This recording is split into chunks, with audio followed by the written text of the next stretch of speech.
Welcome to the second day of our conference, the day which is wholly devoted to the discussion about the challenges faced by the European Heritage Label program, as well as the particular sites labeled. And I would like to encourage you today to express your opinions and to share your experiences. Today we are going to listen to the 5 presentations of EHL sites with a coffee break in between, and then will be a room for a discussion. At the last point before the lunch break is going to be the meeting with Mrs. Gloria Lorenzo Flores about the networking and financing opportunities for EHL sites. And after the lunch break, we invite you to the workshops led by Mrs. Beatrice Kelly, Professor Gabor Szonkoy, and Mr. Marek Świdrak. This is what we have scheduled for the second session of our conference. And now let's start with the case studies. For first, we will learn about the archaeological park Carnuntum in Austria. This is the site designated in 2013 as one of the first 4 EHL sites. Dr. Markus Wachter, the general manager of the park, is going to tell us in details about the site. Dr. Wachter, the floor is yours.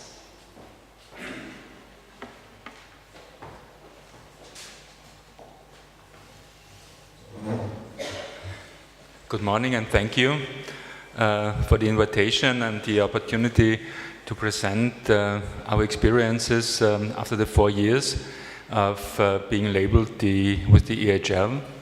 As the speaker said, we were in the first round of the EHL in 2014, and yes, we can experience now 4 years. But before, I want to introduce you to our site, to Carnuntum, to present, to give you a glimpse of what we do, who we are, then move on and give you some remarks on the management and organization of our site. And finally, I want to share with you our experiences and our challenges from our point of view. But let's start with our site. So, our site, the narrative we have chosen for our site is Carnuntum, the reborn city of emperors. Why do we choose this narrative? Carnuntum was shaped and influences in the 400 years of its Roman existence by several Roman emperors. Emperor Hadrian gave Carnuntum the city law. Emperor Marcus Aurelius wrote some of his philosophical writings in Carnuntum. Septimius Severus was proclaimed emperor in Carnuntum and raised Carnuntum into the status of a colonia. And finally, in 308 AD, the Emperor's Conference took place in Carnuntum, and the outcome of this conference had a major influence in the outspread of Christianity, and ended in the Edict of Milan in 313 AD. So the Roman emperors played a major role in the history of Carnuntum, and therefore we choose this for our narrative. And why reborn? Because, as you will see, we have reconstructed some parts of the ancient city and tried to bring the Romans back into life. So, our interpretation is the past begins here. We want to put the focus in our education and interpretation on the people. We want to give relevance to the Romans. We want to get our visitors get into touch with the Romans. So we try to tear down barriers, we try to tear down thousands of years and bring the Roman times in the here and now. And therefore we try to build a bridge between antiquity and present times. And as you will see in the following slides, we always try to put the focus on people, how they lived, how they can experience the Romans, and so they get an understanding of Roman life as it was, and what they can tell us for our lives today. Where are we located? As you see in the map, we are located right in the middle between two capitals, two European capitals, between Vienna in the west and Bratislava in the east, and right at the river Danube. So Carnuntum was for hundreds of years the northern border, the northern frontier of the Roman Empire. And you can say Carnuntum was one of the first Schengen cities in history. And that's what we also try to tell our visitors. How can you imagine a Roman border? Was it a military line, or was it a line of transition and trade and exchange of cultures and thinkings and opinions? Carnuntum was a melting pot of different cultures, of different ethnic tribes, Germans, Celts, also Jewish traces we found in Carnuntum. Here we tried, based on archaeological evidences, we tried to visualize how Carnuntum looked like in its heytime at the beginning of the 3rd century AD. So in front you see the civilian city with a huge amphitheater, and behind in the east you see the military city. We had there were two city parts. The military city was located around the legionary camp. Carnuntum had a legionary camp for hundreds of years with troops of some 5,000 to 6,000 soldiers, legionaries, who were based in Carnuntum. Here you see the ancient settlement, the Roman settlement, as an overlay over the modern settlement. And the archaeological and scientific treasure of Carnuntum is that it never has been overbuilt. The modern villages were built beside the Roman buildings, so the whole city lies undestroyed under earth, and just 1% of the ancient town has been excavated so far. Yeah, here you see marked with the circles. As I said, only 1% has been excavated so far, so minor parts of the city can be visited. The center is, you see, the visible areas are marked with circles. So we have several visitor areas, and in the center is a Roman city quarter, where we have reconstructed several buildings, the major types of architecture of a Roman city quarter, a merchant's house, a villa urbana, a splendid city mansion, and a Roman thermal bath. Here you can see an aerial photo of the area.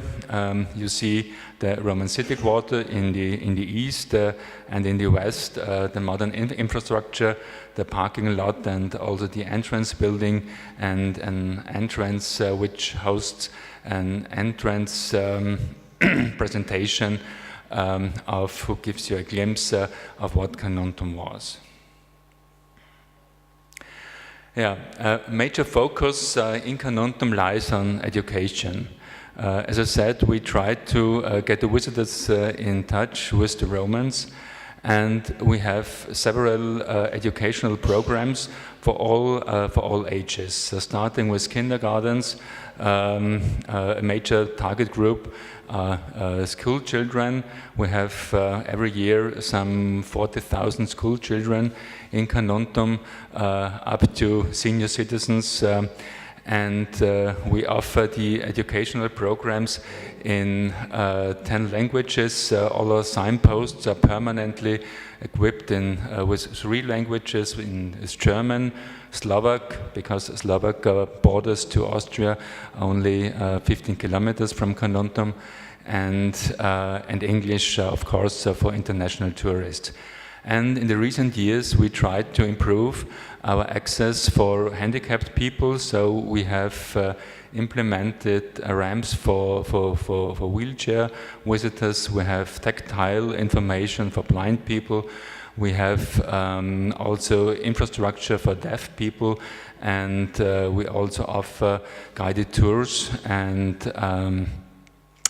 information material for visitors with cognitive restrictions. So we try to open Carnuntum to all kind of people to make it possible to visit Carnuntum even if you are handicapped, and to get an impression of what life was in Roman times. And this year, very recent, we implemented a smartphone app.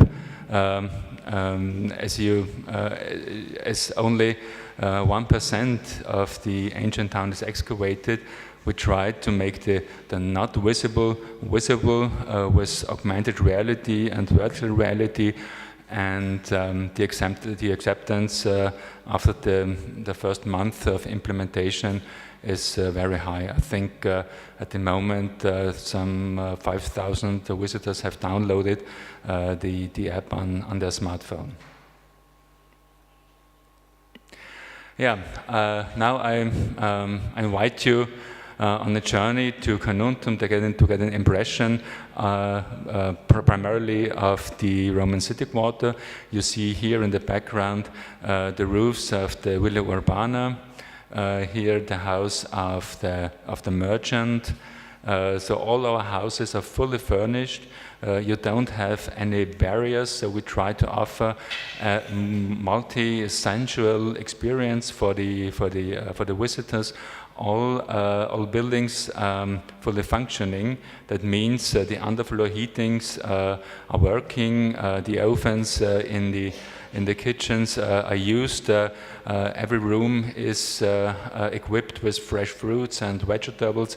So visitors are invited to sit down, relax, experience Roman life, and the houses should give the impressions as if the Romans had just left the houses. Here a picture of the Villa Urbana, the city mansion, the interior of this Villa Urbana with very splendid mural paintings, the kitchen, then the porticos of the Roman thermal bath. Here you see a view of the Roman thermal bath, the interior of the Roman thermal bath, and every time you see we try to get the visitors in touch with the Romans. So the Romans should not be thousands of years dead people, just stones. No, we try to give our visitors the impression they are relevant for today's life. Here the Basilica of the thermal baths, some of the bathing rooms. Then we have one of the amphitheaters where we also organize Roman festivals with gladiator fights. We have our own gladiator school, and the museum which hosts about 4 million of artifacts of ancient Carnuntum. Okay, so after this introduction to the site, I want to give you some overview of the management and organization. Carnuntum is run by a non-profit company. We have a non-profit means we are a company, but we have a public-private partnership model. So our shareholders are public. It's the government of Lower Austria, as well as private shareholders. And we are embedded in a large cultural holding. The holding consists of several companies with theaters, with museums, with festivals, and also archaeological sites as Carnuntum. Every company of the holding is run autonomously by a CEO, which I am from my company, and a scientific director, which is sent into the company by the government of the province, in case of Carnuntum, Lower Austria. And this structure of this holding structure has great benefit on financing, because the holding has a treaty with the government of Lower Austria for subsidies. The treaty is for 10 years and is prolonged every 10 years. The holding decides which company gets what amount of subsidies. So we have a very safe financial situation. We are financed by some 50% of public subsidies, and 50% comes from our visitors, merchandising, and also sponsoring. And this gives us the opportunity to implement all the projects which have a duration of several years. So we have a very safe planning situation. Some very concise facts and figures. As I said, Carnuntum is a non-profit company. The management structure in the company is a CEO with a scientific director. The total investment over the last 20 years was some 30 million euros, which was all public money from the government of Lower Austria. So we didn't get any money from the EU or other funds or federal funds of Austria. It's just provincial money. And the investment ran into the reconstruction of the buildings, also in the exploration and research of the archaeological situation in Carnuntum, and also for a modern infrastructure as the entrance building, also exhibitions and accompanying infrastructure facilities. Our annual budget is 4 million euros, so it's a great amount of money. And as I said, 50% come from public subsidies. We have a quite remarkable number of visitors every year. At the moment, we have some 190,000 visitors, and as I said, young people are a major target group for Carnuntum. From this 190,000, 40,000 are school children. And we are a quite big company. Our staff is 95 employees, and from these 95 employees, 60 staff members work in educational programs. Okay, finally, I want to give you, I want to share with you some experiences of the first 4 years being an EHL site. So I must say we are very proud. We are in the round of, or in the network of the EHL sites, And we were the first site, one of the first sites who has been, that has been labeled. The application we submitted in end of 2012, and the nomination was in 2013, and the awarding took place in 2014. What are our experiences after the 4 years? In the first year, we had very high political and medial awareness. So it raised the importance of Carnuntum immediately. But on the other hand, being an EHL site, it had minor visitor effect. So maybe in the first year we had some 1,000 visitors more than before, but in the following years the visitors effects through the EHL very minor. And I think one of the reasons why the visitors didn't come because of the EHL, because there's a very low knowledge in the public about the EHL, as it was also stated yesterday. I think if you go outside and ask anybody, do you know what the EHL is? I think 99% would say no, I don't know. So I think this is one of the challenges to make the EHL much more visible for the public.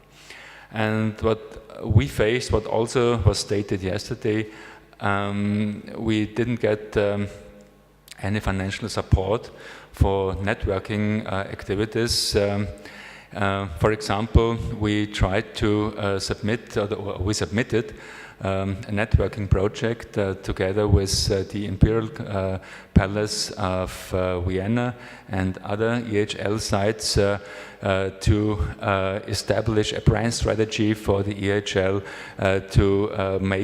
to organize events all over Europe in the year of 2018, of the year of European Cultural Heritage, and the project was rejected. So it was a bit frustrating for us. Another thing is the monitoring process is quite time-consuming. It's because you always have to be, you always have to fulfill the requirements of the EHL, and that's quite time-consuming. Also to fulfill the questionnaire and the forms of the monitoring process. And for us as a company, maybe it's different for public managed sites.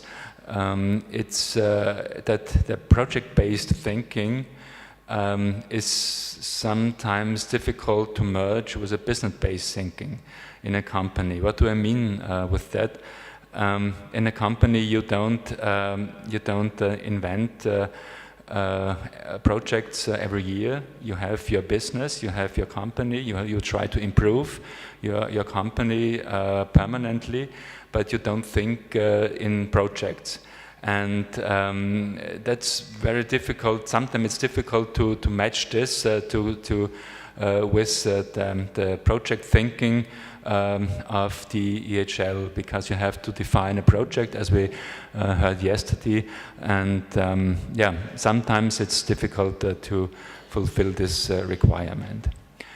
From our point of view, what are the major challenges? I think what needs to be done is a clear and precise narrative for the EHL.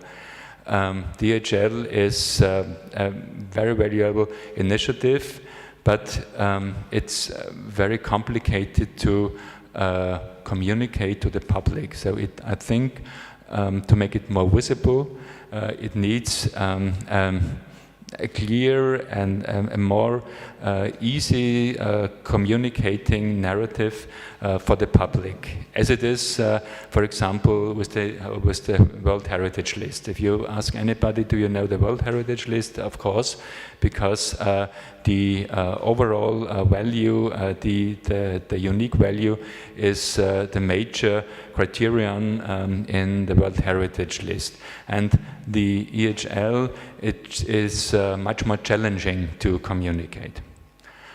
And another thing also to make it more visible and maybe to benefit from visitor effects is that the sites are very inhomogeneous, as we also heard yesterday.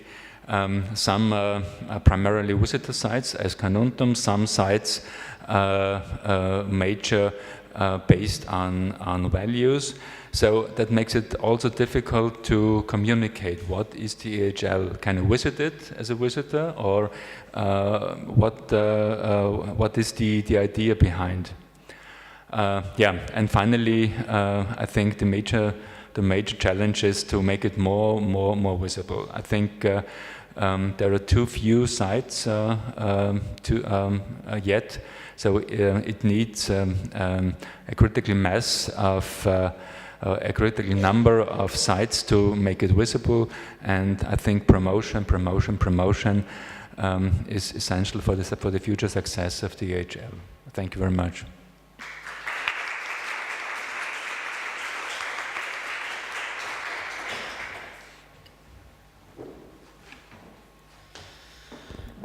Thank you very much, Dr. Wachter. This was an extremely important, your statement and your remarks, as you are one of the most experienced sites of the EHL label. I think to the conclusion we will get back during the discussion, and now let's move to the Union of Lublin, the site which was designated in 2015. And while Carnuntum is a site, place, object, the Union of Lublin is the second type of site. In fact, it's a realm of memory. So we are talking about the document, about the historical fact. The document itself is kept in Warsaw, in Central Archives of Historical Records, the same one which has the Constitution of 3rd May. And in Lublin there are few places, few sites which are labeled by European Heritage Label, and I'm really happy that Reverend Dr. Krzysztof Modras, prior of the Lublin Dominican Monastery, will tell us a little bit more about it. The floor is yours. Thank you for the invitation to this conference. I should tell that this is also, for me, a new experience, because I'm quite new in the subject. My colleagues present here during this conference supported me in the preparation of this presentation. In any way, I represent not only my Lublin community, Dominican community, but also two other sites signed with the European Heritage Label.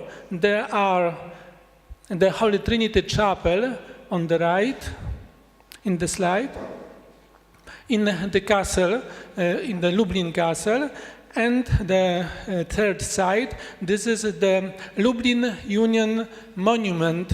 This monument is situated in the main square, the Litewski Square in Lublin. I can tell that behind this monument is the municipality of Lublin, and I represent all these institutes here. At first, some information about our city. What's the importance of the city of Lublin? The first thing I should emphasize here is that Lublin is situated on the eastern outskirts of European Union border. It's one of the biggest Polish cities, and it is the only one metropolitan center in the eastern Poland. In the city lives about 350,000 people. We have to add to this number 80,000 students. And one important thing that 10% of this number are foreign students who study at 5 universities. Since 2007, the part of the historic city has been recognized as the monument of Polish history. On this slide, we see the old city of Lublin. Another thing I have to add here, that Lublin was important not only in our times, but also in the beginning of the 17th century.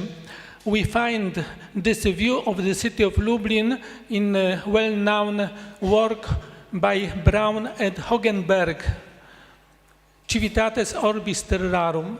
And here we can see our sites. Here is the castle of Lublin and the Dominican Monastery.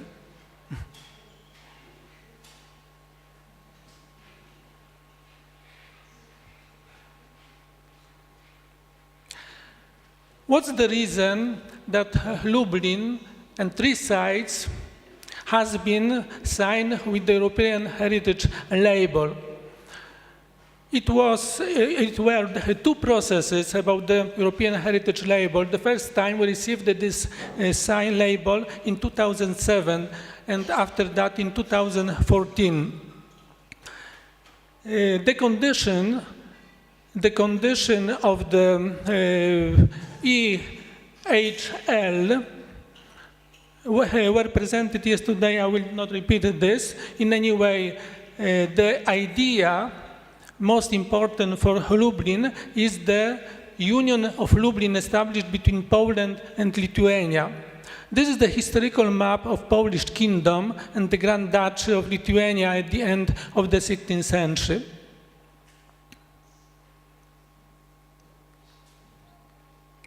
The Union was signed on the 1st of July 1569. Today, this today doesn't exist, but ended 200 years later with the partition of Poland. The first point I have to emphasize here is that the territory of the Polish-Lithuanian Commonwealth was inhabited by many nations: Poles, Lithuanians, Ukrainians, Germans, Armenians, Belarusians, and Jews. The second point is that this territory had different religions: Catholicism, Protestantism, Eastern Orthodox Church, Islam, and Judaism. And the third point is that the Union concerned 2 different countries. As for Poland, the Kingdom of Poland represented the Western Christian civilization. Instead, the Grand Duchy of Lithuania was the last pagan nation in Europe. So, the Union of Lublin is the first conscious case of a democratic integration of 2 different nations. That means the coexistence of many ethnic and religious groups. It was a very solid federation of 2 states with 1 monarch, 1 parliament, with the broad legislative authority. However, both countries kept some of their own central authorities, forms, for example, parliaments, their own parliaments, currency, and their own armies. Autonomy of small regions and districts that had at their disposal their own democratic institution. We called these institutions regional councils, sejmiki. And one point important is that a few years later, many councils in the whole state adopted an exceptional, at that time, resolution guaranteeing religious freedom in this territory. This is the Union of Lublin Act. Original is found at the Central Archives of Historical Research in Warsaw.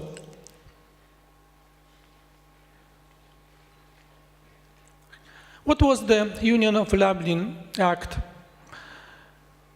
The Union is the important document, historical document, and was recognized in last year in October 2017 in the World Memory List. There was a meeting of the International Advisory Committee of the UNESCO's Memory of the World program. In this list, we have 427 documents and collections from 107 countries around the world. This is the first witness of the Lublin Union. The second witness is the painting of Unia Lubelska, made by the prominent Polish painter Jan Matejko. It's true that it was 300 years after the Union conclusion, that means after the end of this Union, but we can see on this painting the opinions of that time about the Union. Today, this painting is found in the Lublin Museum. As for this painting, is necessary another conference because everything on this painting is symbolic.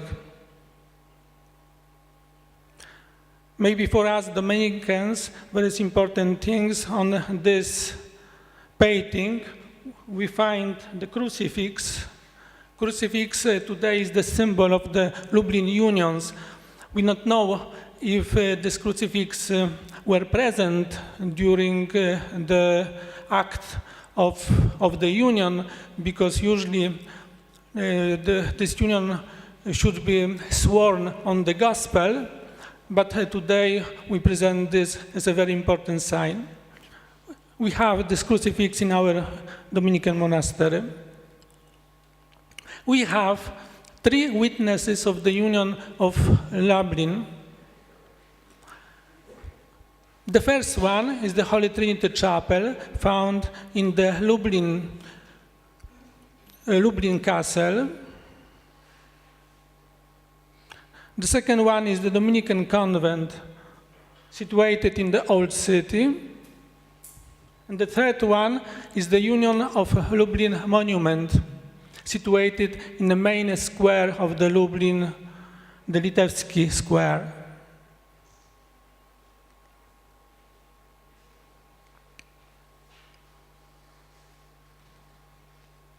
The first one is the Lublin Castle and the Holy Trinity Chapel.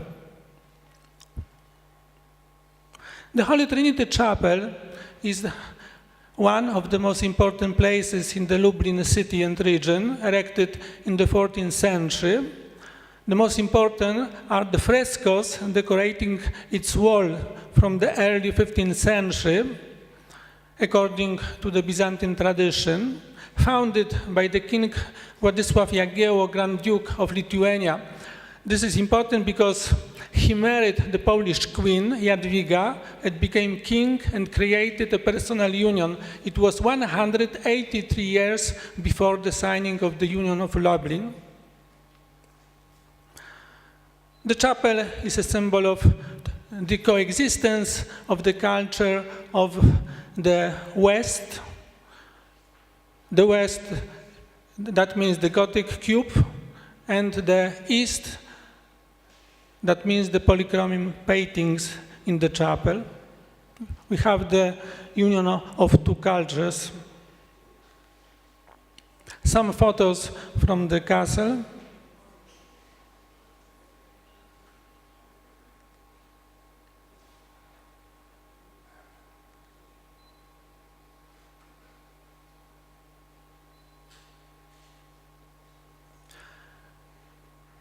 In the Holy Trinity Chapel, we have also 203 inscriptions preserved on the walls. One of these inscriptions tells about the Union of Lublin.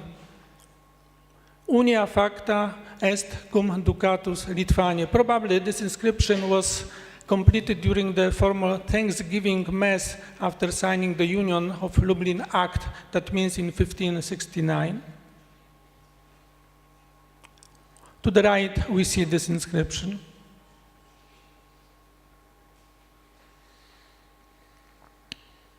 The second witness to the Lublin Union is our Dominican Monastery, founded in the early 14th century.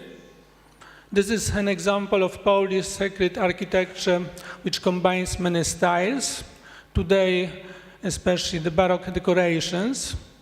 The monastery is closely related to the Union of Lublin Act. It was established in the Lublin Castle, according to the historians, but after that, in the Dominican Church, there was a Thanksgiving Mass for this union in the presence of the King Sigimundus II Augustus. I would think that also there was a reception in our Dominican refectory. This refectory exists until today. According to another opinion, the signing of this act was in this refectory.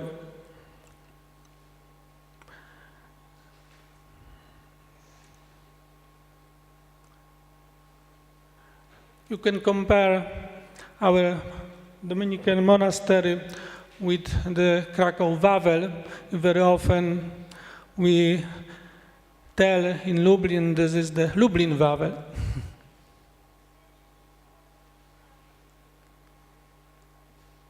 Some photos. To the left, the facade of our Dominican convent before the restoration, 2017. To the right, the view today. We restored the old view of the facade. This was the basilica in 2012. And today, after the restoration, is a big difference.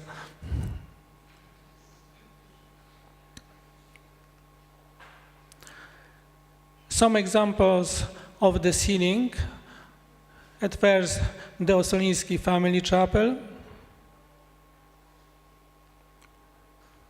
the Firley family chapel, and the chapel of the Immaculate Conception. It was closed until today. It was open last year for the people. We call this chapel very often the Paris Chapel.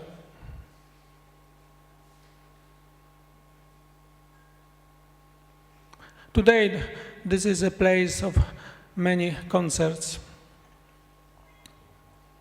And the third witness of the Union of Lublin is the monument unveiled in 1826, erected in the form of a cast iron obelisk. On a pedestal on the front side, there is a bas-relief that shows two allegoric figures clad in ancient robes, joining their hands together. There are Poland and Lithuania. On the other side, we have an inscription, the Union of Lithuania and the Crown. Today, this monument represents at first the municipality. Also, there is a kind of prefiguration of the European Union, the Commonwealth of many nations.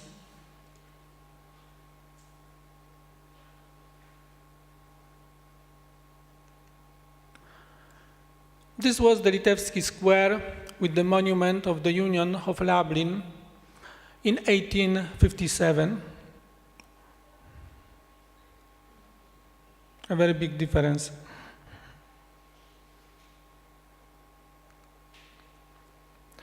Now, some words about the activities.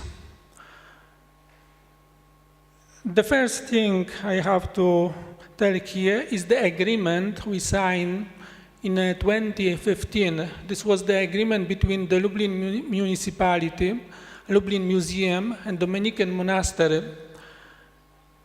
It was about the mutual commitments, what each institution should do. Because of this, the cooperation between the three institutions is very well today. At first, we created the websites devoted to EHL by the municipality, the monastery, also the museum. The websites are in many languages, in Polish, English. After that, we add other languages. We started the media campaign to promote the idea, and we started installing the labeling about the EHL bilingual boards. Here we have the photo of the installing of these labels, at first at the Litewski Square, in the City Hall, at the Dominican Basilica, the main railway station, the Lublin Airport, the Holy Trinity Chapel. We see that the young people are very active in this installing. They help us a lot. Also, in many occasions, we can see a lot of signs of the EHL in the city.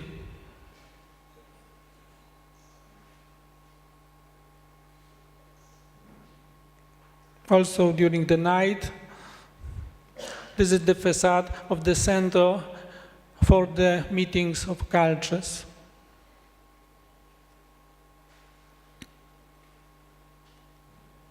The second thing is the education activities. The purpose of these activities is to increase the understanding of the common history and heritage of Europe. And here there is a cooperation with Lublin schools for the program. Also, we organize the museum classes for kindergartens, primary schools, for example, in the monastery and in the museum. We organize lectures and excursions for young people, students. It was organized the exhibition at the sites marked with EHL. We created a new tourist route for promoting this idea, and also in the two places, in the museum and the monastery, we have access for the mentally disabled. And we publish some books about this idea. The third point is that we organize the educational material in many languages. A new edition of the map, for example, was prepared in 10 languages, even in Hebrew and Chinese. We organize lectures for foreign students in many languages. Also, we organize excursions around places connected with the Union of Lublin. For example, in our monastery, we have the excursions in English, French, and Russian. The fourth point is common projects of EHL sites. The most important thing is the Union Days we organize in 2017. It was connected with the 700th anniversary of Lublin. During that time, there were a lot of cultural events in the city. There was also the exhibition of Polish EHL sites entitled the Union of Lublin European Heritage Label. In July 2017, there was an international conference in Lublin, celebration of two unions, European Heritage Label, study visit in Lublin and Warsaw. And some days ago, our Dominican Monastery organized an international scientific conference, the Polish-Lithuanian Union and the European Heritage Label. Every year on the 1st July is the day of signing of the Union of Lublin. There is a conference on the idea of the Union of Lublin. The first point is artistic and cultural activities to promote the idea of the Union of Lublin. We have a lot of festivals in the city. also the national and European events and the EHL sites to encourage the international dialogue. In the city, we can see the signs like this, the mural, honoring the idea of the Union of Lublin, prepared by one artist from Gdańsk.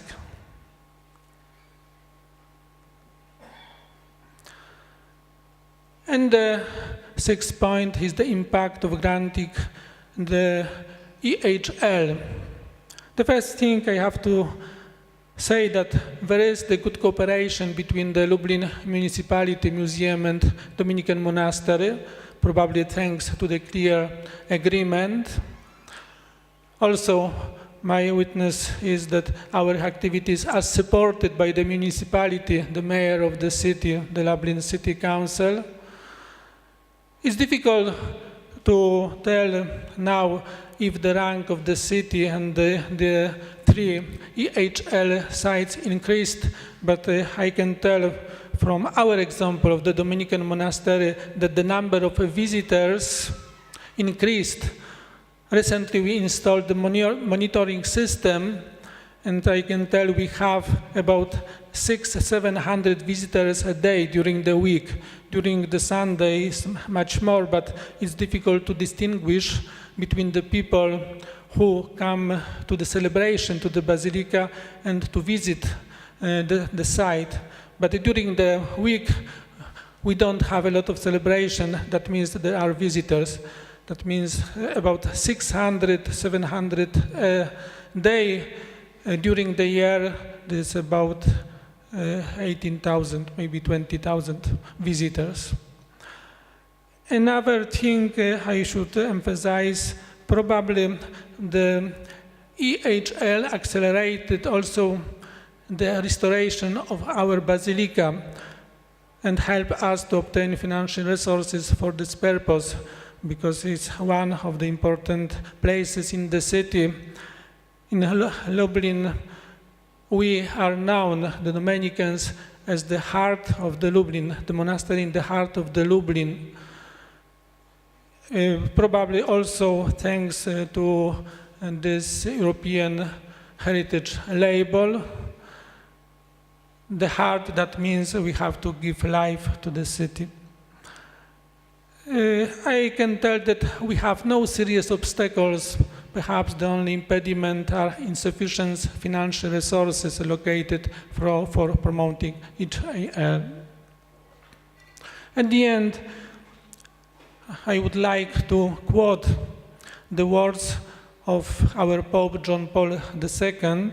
He pronounced these words during the pilgrimage of Poles for 25th anniversary of his pontificate. It was in 2003.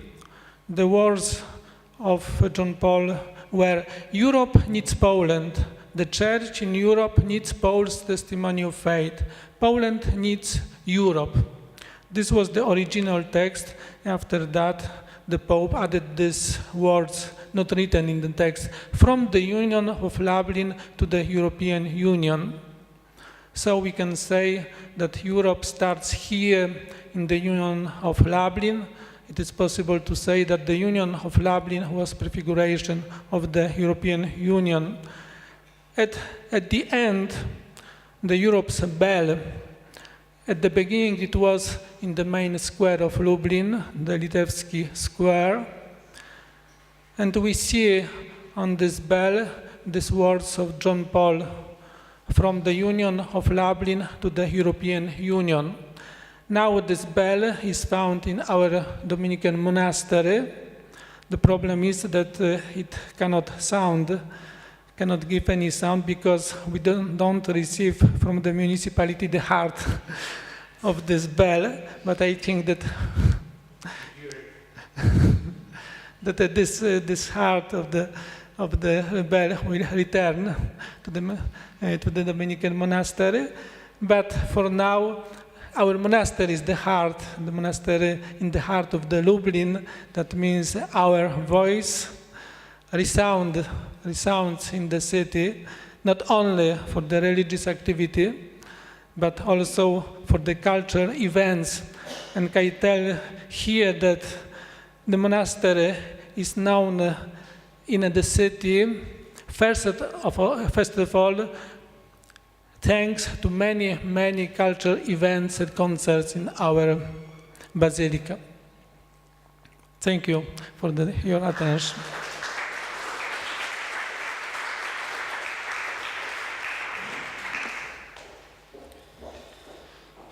Heartless bell, may it be a metaphor for the challenges of the European heritage labels now.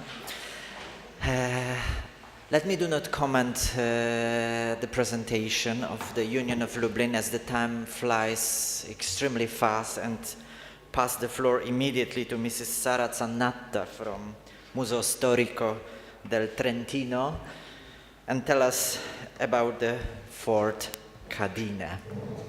Mrs. Sara, the floor is yours. Thanks. Good morning, everyone, and thank you very much for this opportunity. Because we are new in this group, so we've received the label early this year, and my presentation would be a bit different from the others. I would like to open the door of my institution, which is located in the northeast of Italy, and I would like to show you how we work on history and memory, and how we hope to incorporate the European Heritage Label in our mission. So I want to bring you in an historical journey in order to discuss with you the different uses of Forte Cadine, which has been over more than 1 century a war stage, a memorial land, even a forgotten memorial land, and finally a cultural arena. And I think that the crucial point is that this site has always dealt with the idea of borders, and with an idea of borders which are moving and temporary barriers, luckily. I would start from here.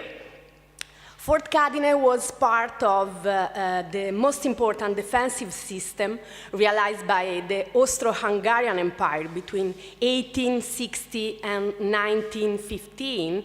And I would remind you just that the land of Tirolo was part of the Austro-Hungarian Empire and wasn't part of the realm of Italy. So we are talking about a different country right now. But Forte Cadine was one of the first to be constructed in this area, and it was intended to form a rampart barrage. As you can see, it has an eccentric architecture due to the fact that the topographical conditions of the location were actually integrated into the project. So the construction is made in form of a bridge, and upon the rock of the gorge surrounding the Vela stream. And this is one of the few pictures of the fort in that period, and is one of the few for a simple reason. This was a military area, was called the fortress range, which is the jurisdiction area of a fort. And in the fortress range, it was forbidden to take pictures. And of course, it was forbidden to do many other things. But the fact is that many soldiers coming from all around the empire came here for military work and duties. And it happened even before the war started. In 1910, the city had 30,000 inhabitants. 11.5% of them were soldiers, which means they speak another language. They were perceived as foreigners and occupants, although they were friends because they were part of the same empire. They, according to the official documents, they caused security problems at night because they used to drink a lot. And this was a clear example of a difficult integration and a poor fraternization among European people. This is actually an aspect of social history that hasn't been studied very much, and that it would be interesting for us to cover in this period, because it would be a starting point for future activities around the idea of what a stranger is. And Forte Cadine, as you can see from this timeline, was never part of the war operation during the World War I, because once the war began, it was quite clear that those massive fortresses were too visible to the enemy, so they were target more than defense sites. That's why, on the same line, new fortifications made of galleries dig into the rock were built, forming a brand new belt of forts.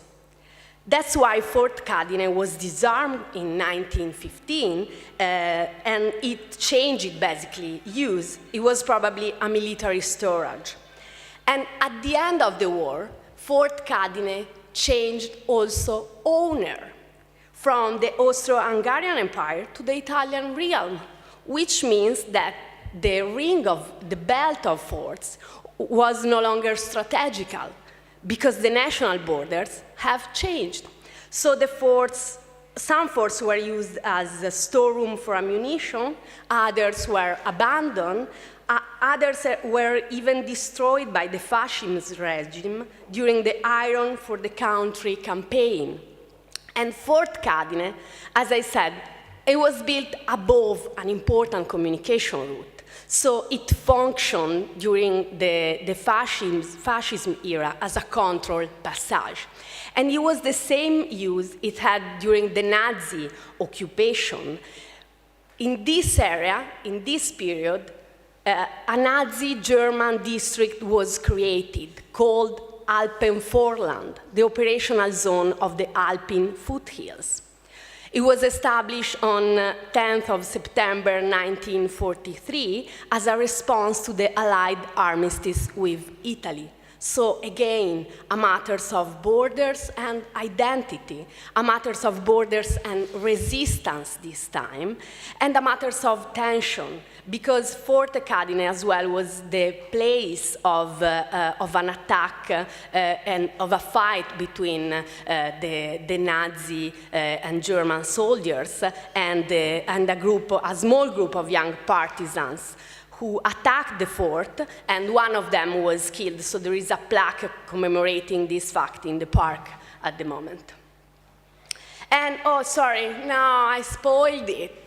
So now take a deep breath, because we are jumping to the 90s.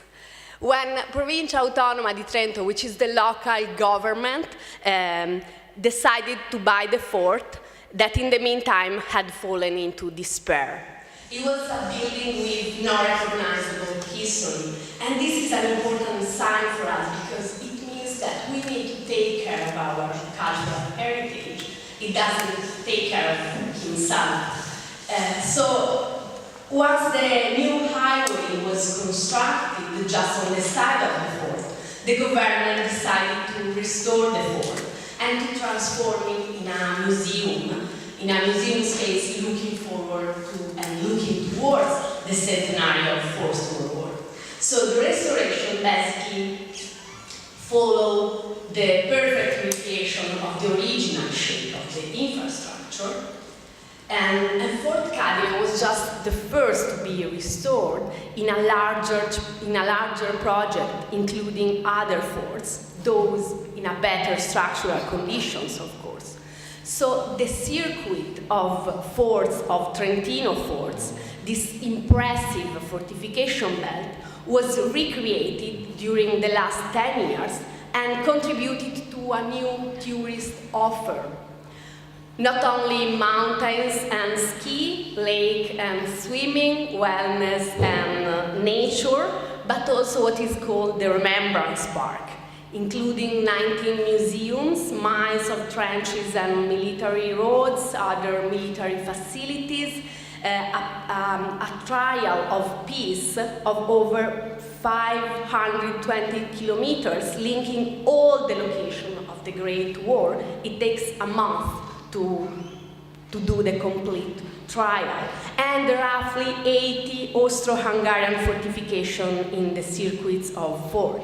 And here, a new actor came into place, which is Fondazione Museo Storico del Trentino, the institution I am representing today. Fondazione Museo Storico del Trentino is the leading institution of the circuit of the forts, and it's the one who manages Fort Cadine. So, as this is the first time for us, who we are. We are a local-based foundation promoting research, educational activities, and dissemination.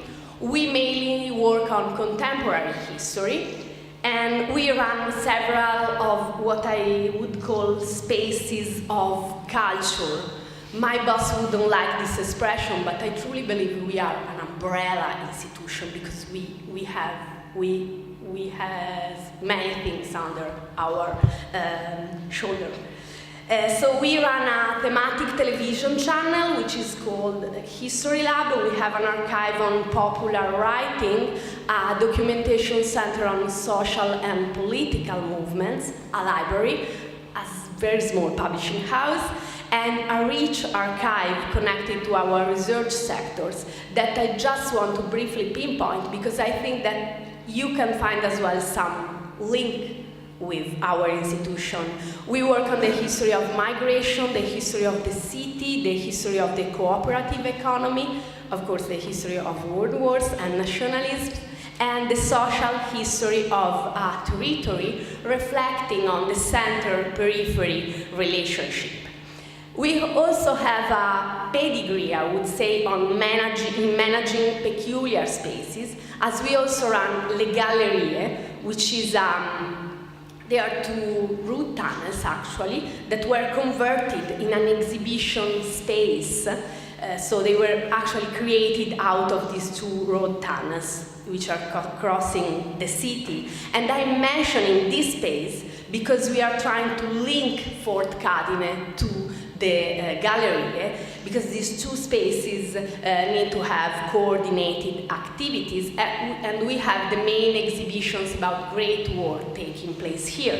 Our most successful exhibition in the last 10 years was this one, which was called The Great War on the Big Screen, which was about the European representation of war in movies.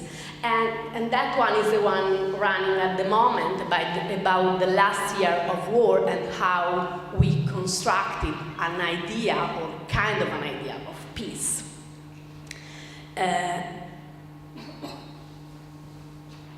So the fort was a new challenge for us in this big picture. On the symbolic side, it was a challenge to reflect on war in a European perspective, meaning from the point of view of the history of Europe. And on the managerial side, it was the way to transform it in an information center, in the information center of Trentino's fortifications, using his key location, I would say exploiting the fact that it is just a few kilometers to the city center, and it's the most easily accessible fort of the circuit. And from this starting point, we build up an offer of different activities, of course working on our skills. We work on educational a lot in the fort, with different types of guiding tools. We work a lot with schools from kids to university, and I would add something, because the main target audience for the system of fort has been middle-aged, big military fans from the neighborhood areas, which is Lombardia and Veneto, whereas Fort Cadine has attracted more young people organized in school groups, because many topics of the war are treated and covered in these spaces. The war events are shown in a broad way, not only in a local historical way. We talk about Great War in Europe, War in Trenches, and the Mountain War.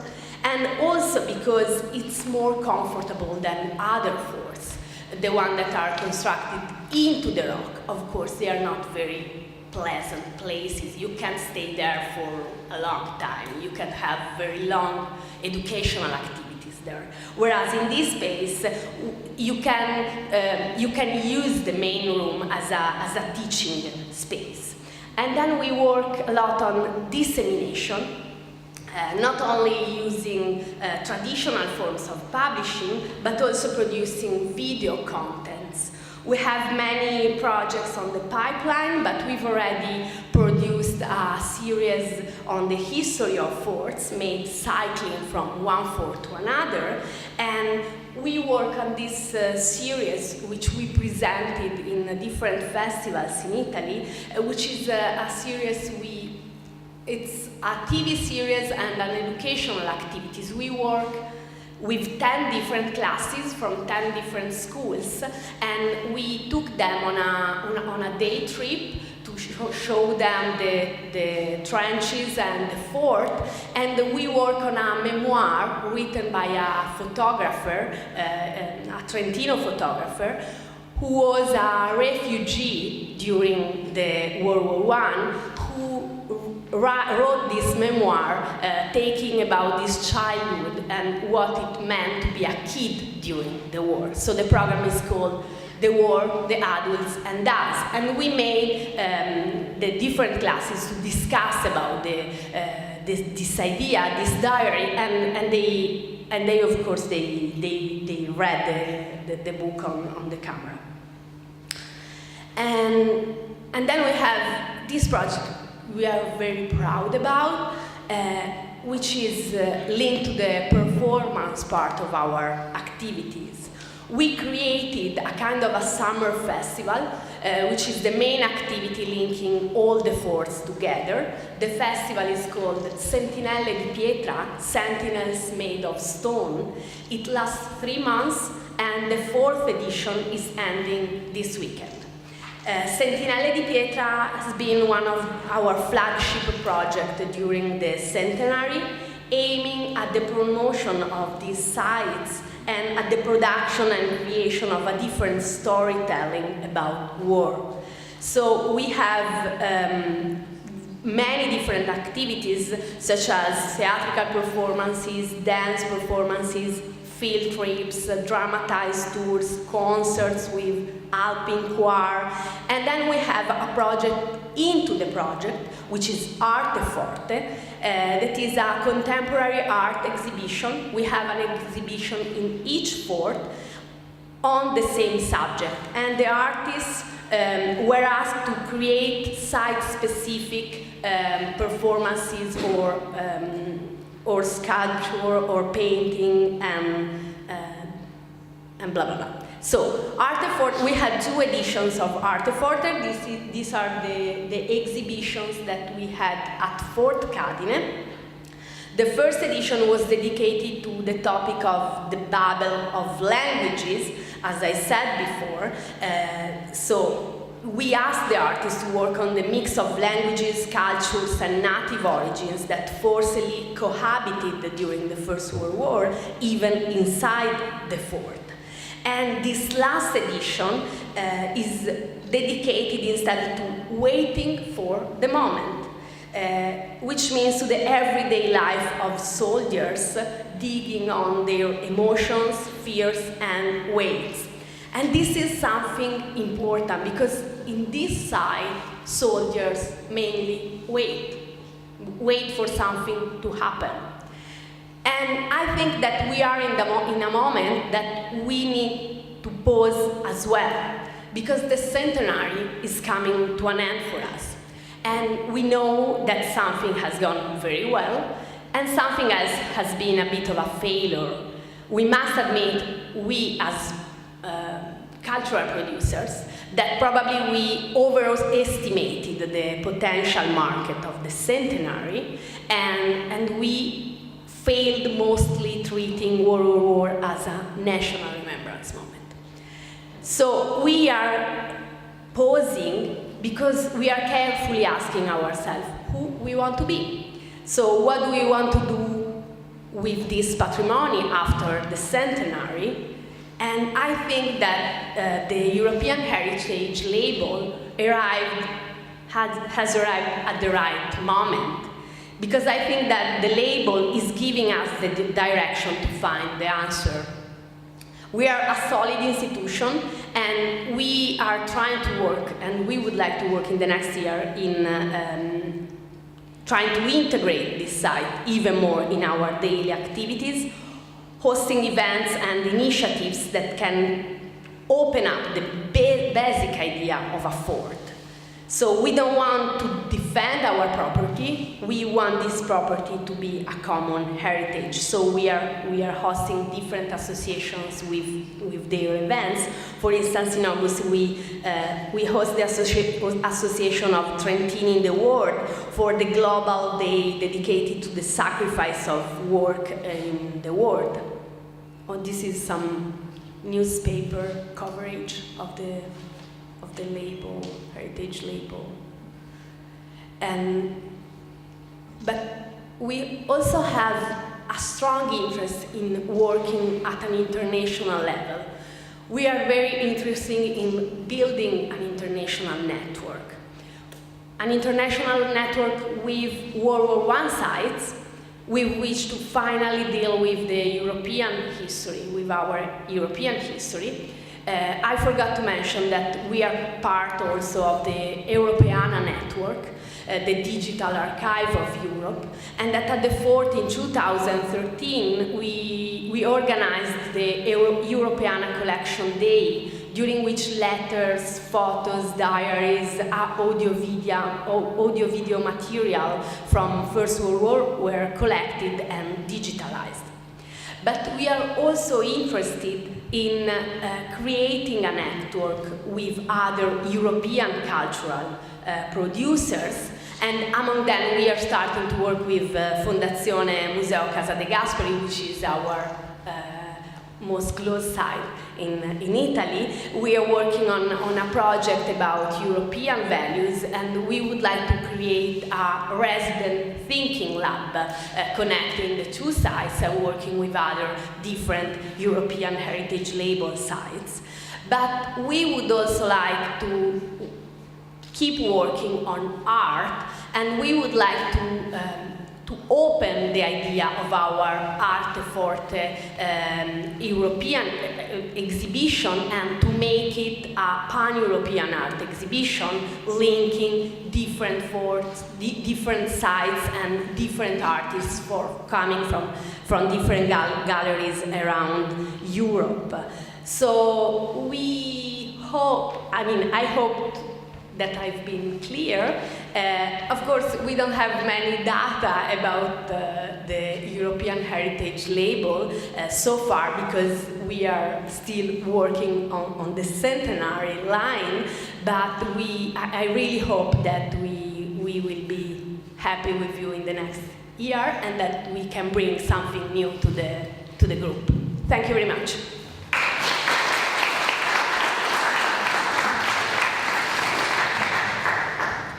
Sara, thank you very much. It was really nice to learn that EH label arrived in the right moment to the Fort Cadine.